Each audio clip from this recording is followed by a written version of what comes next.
What's up, guys? Welcome back to the channel.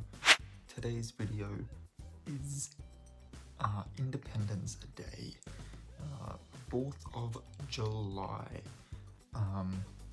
Obviously in Australia it has no meaning,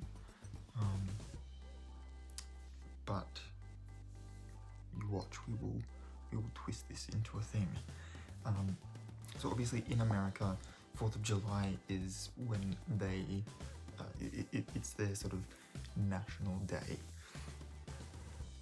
The Wikipedia states it as a federal holiday in the US commemorating the Declaration of Independence of the United States on the 4th of July, 1776. The Continental Congress declared that the 13 American colonies were no longer subject and therefore subordinate to the monarch of Britain and were now united, free and independent states. And so as such,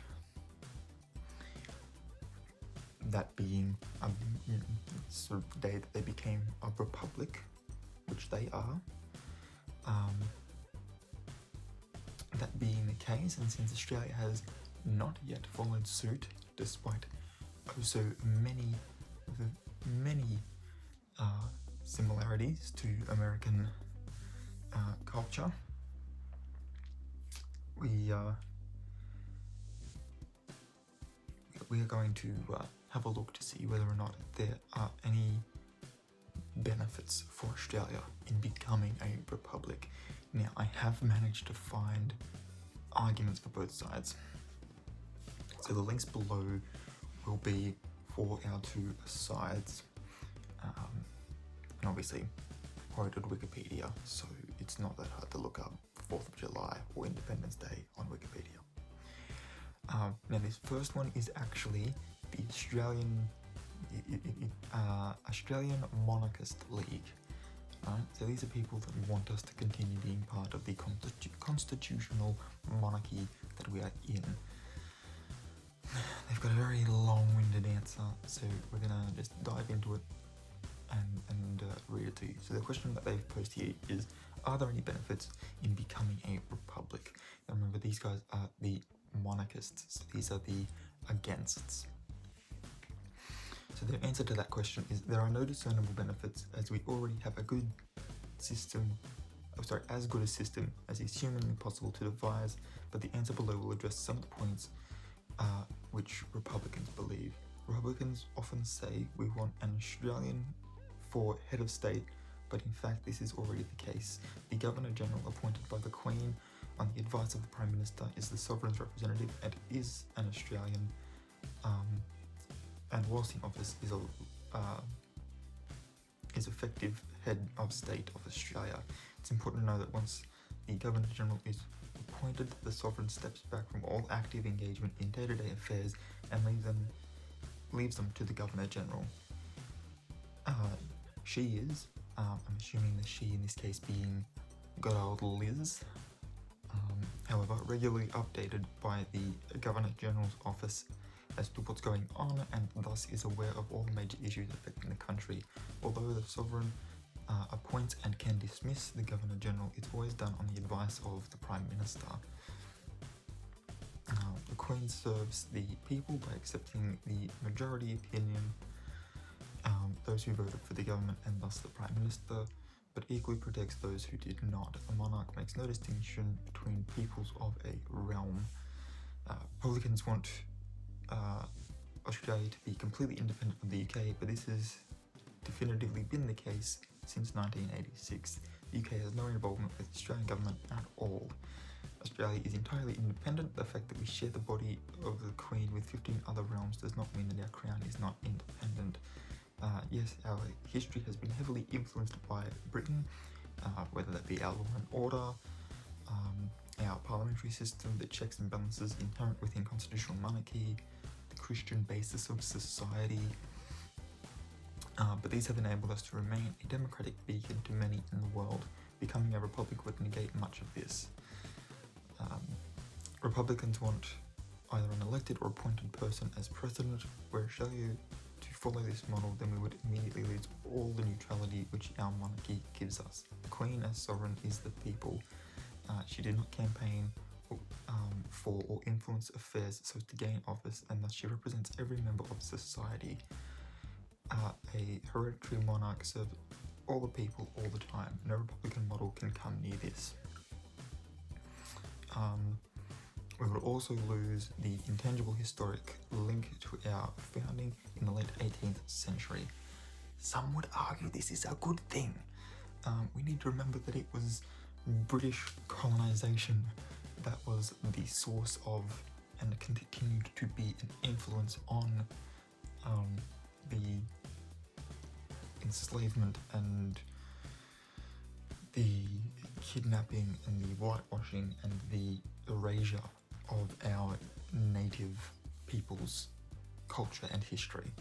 A culture and a history which is beautiful and varied and colourful and lively and should be preserved. However,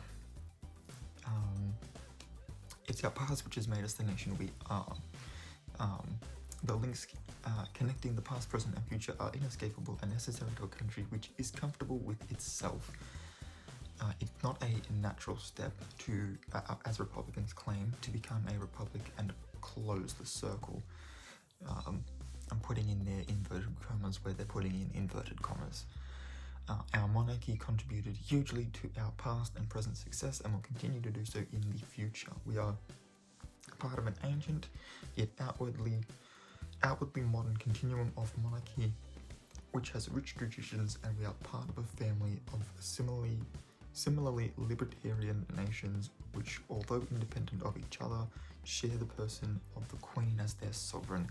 Each state has its own governor who is similarly appointed by the sovereign but on the advice of the state premier.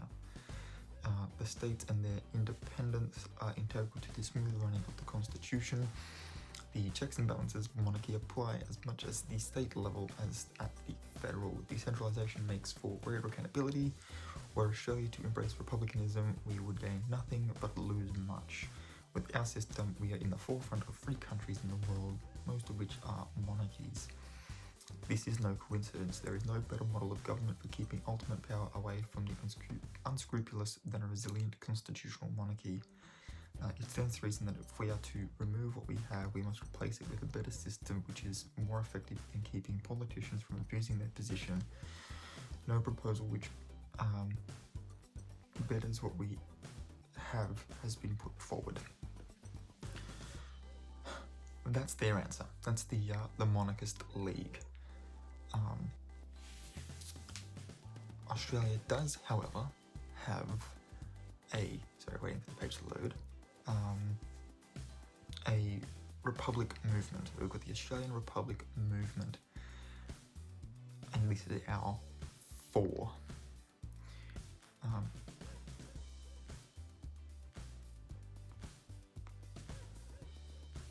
Okay, so these guys have a much shorter answer to the question that they pose on their side, which is, why should Australia become a republic? And they've bullet pointed it to make it easier to read. So it says here, Australia should have an Australian as the head of our country. Why? Number 1, the head of our country, our head of state, is currently the British Queen. Now yes, the other one did say, oh yeah, no, they appoint this person. But if the Queen is talking to the Prime Minister and then on his advice then makes her own decision as to who's representing her, and they then let her know all of the major things that's going on, she's still top of the chain, right? So the head would still be the Queen. The head of our country should live here and be proud to be Australian. Anyone who holds public office in Australia should be an Australian citizen with allegiance to Australia. Number 2, having an Australian as the head of Australia would ensure the things our nation stands for, which are fairness, quality and merit, are better represented at the top of our system of government. At the moment, the chief qualification for being the head of Australia is which family you're born into, the British royal family. And as we've seen lately, just to help further their point, even some members of that family don't want to be part of that family, and have spoken out against the way that they behave, sort of thing, behind closed doors. So it's, if there are members of that family that don't want, that no longer want to be part of that family and no longer want to live in that country that family is the sovereign of, kind of makes it hard to put faith in that family. Just to help further their point here, the role is too important for an independent, it continues. The role is too important for an independent, modern and democratic nation like Australia to leave to chance. Again, they're talking about the head of state. Number 3, the head of Australia should be chosen by Australians. It's wrong an Australian cannot be the head of Australia, and we have no say in who is. We can't choose who's going to be next in line to the throne, which means we can't choose whose decision is going to ultimately be the one that chooses the Governor General, which means that we ultimately have no choice in who the Governor General is, because if it comes down to the Prime Minister, we're electing a party, that party elects their own head, so we're not even choosing who our Prime Minister is, we're just choosing who the ruling party is. In a republic system like in America, you vote for the individual. Multiple members of the same party can run for the head, and then they get to sort of reorganize everybody to the way that they would like it to be.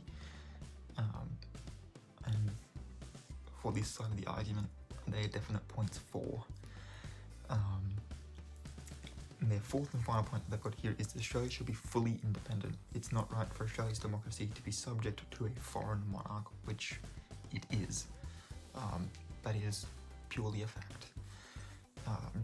Australia is one of the most successful countries. We're independent, diverse and proud of our achievements. Becoming a republic would strengthen the best things about our country for the future. And especially with young people becoming more and more active in politics as the years go on, it definitely seems like this movement is probably going to pick up pace.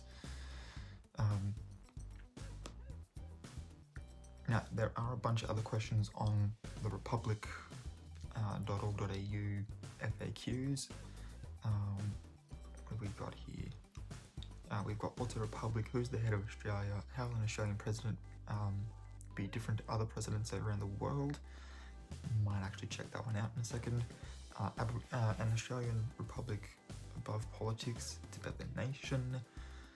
More of a statement than a question there. How do we change to a republic? The Queen doesn't contribute to our stability, the system's broken. More of a statement again.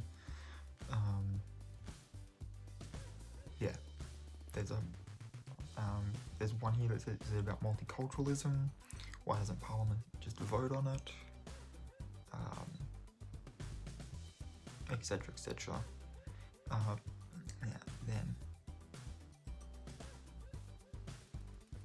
this one here. Okay, so an Australian republic will keep our current parliamentary democracy with a prime minister, but will have the advantage of one of our own citizens instead of the country to place the King or Queen of the United Kingdom and their representative Governor General.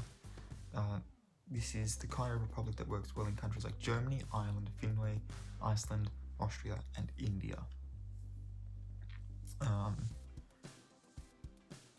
it doesn't say at all how it's going to be different. That's the answer for the how will an Australian president be different. Okay.